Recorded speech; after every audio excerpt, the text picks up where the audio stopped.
Hello friends, welcome to my channel. मैं हूं आपका होस्ट और दोस्त प्रफुल्ल राज और आज आपके सामने कई सारे सवाल और उनके जवाब लेकर आया हूं। सोचिए क्या होता अगर हमारे देश में संविधान ना होता, वहाँ के नियम कैसे होंगे, लोगों का क्या होगा और वहाँ की सरकार कैसी होगी। तो इन सारे सवालों के जवाब इस वीडियो में जानने के लिए और साथ ही जानेंगे इंडियन कॉन्स्टिट्यूशन के महत्वपूर्ण विशेषताओं के बारे में। बने रहिएगा इस वीडियो के अंत तक और इस चैनल को सपोर्ट करने के लिए लाइक, शेयर, सब्सक्राइब और बगल की घंटी को प्रेस करके ऑल का ऑप्शन सेलेक्ट करना ना भूलें। दोस्तों, अगर कोई संविधान नहीं है तो रूल्स और रेगुलेशन की कमी होगी, लोगों को उनके अधिकार से वंचित रखा जाएगा, सरकार निरंकुश होगी, अपनी इच्छा अनुसार कार्य करेगी, नियमों के अभाव में अस्त व्यस्त स्थिति होगी, क्योंकि संविधान नियमों का स्रोत है। तो आज हम जानेंगे संविधान और भारत के संविधान की महत्वपूर्ण विशेषता के बारे में। अगर आसान भाषा में कहें, संविधान किसी देश या संगठन का आधारभूत विधि विधान होता है। इसे और विस्तार में समझें तो इसे इस प्रकार परिभाषित किया जा सकता है, किसी राष्ट्र मीन्स नेशन, राज्य या सामाजिक समूह के वे मूलभूत विधान, सिद्धांत मीन्स बेसिक डॉक्ट्रिन और कानून जो सरकार की शक्तियों और कर्तव्यों को निर्धारण करती है और उनमें निहित लोगों के कुछ अधिकारों की गारंटी देती है। कॉन्स्टिट्यूशन हमारे बहुत सारे लॉज का अम्ब्रेला होता है। इंग्लिश में इसे कहा जाता है constitution is the umbrella of various different laws.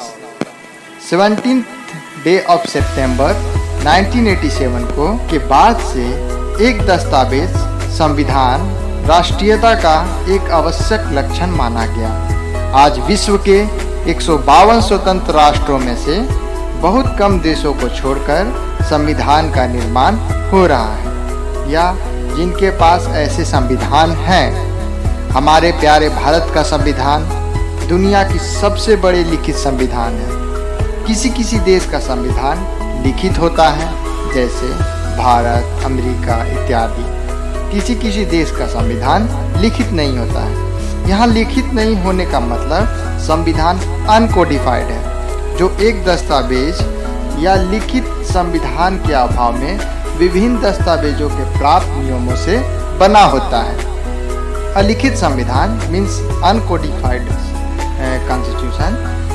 ये किन किन देशों में है, जैसे इजराइल, न्यूजीलैंड, सऊदी अरब इत्यादि जैसे देशों में।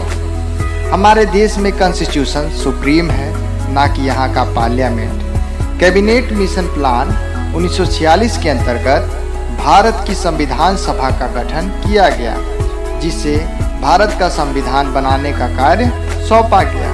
हमारे भारत के संविधान के निर्माण हमारे परम पूज्य डॉक्टर भीमराव अंबेडकर जी ने किया, इसलिए इन्हें फादर ऑफ इंडियन कॉन्स्टिट्यूशन भी कहा जाता है। ये बहुत बुद्धिमान व्यक्ति थे। हमारा संविधान 26 नवंबर 1949 को बनकर तैयार हो गया और 26 जनवरी 1950 को लागू हुआ। हमारे संविधान में कुछ कुछ प्रोविजंस अलग अलग देशों से लिया गया है, जैसे ग्रेट ब्रिटेन से भारत में संसदीय व्यवस्था means parliamentary system, rule of law मतलब विधि का शासन, privileges as of the member of parliament among other मतलब संसद के सदस्यों के अपेक्षा दूसरों के संदर्भ में विशेष छूट। यूनाइटेड स्टेट ऑफ अमेरिका से लिया गया है प्रियम्बल, उद्देशिका, फंडामेंटल राइट्स मूल अधिकार, फेडरल जुडिशियरी मतलब कि संघात्मक न्यायपालिका। साउथ अफ्रीका से लिया गया है प्रोविजन रिगार्डिंग राज्यसभा के संदर्भ में प्रावधान। अमेंडमेंट ऑफ कॉन्स्टिट्यूशन, संविधान का संशोधन। कनाडा के संविधान से लिया गया है फेडरल सिस्टम, संघात्मक प्रणाली।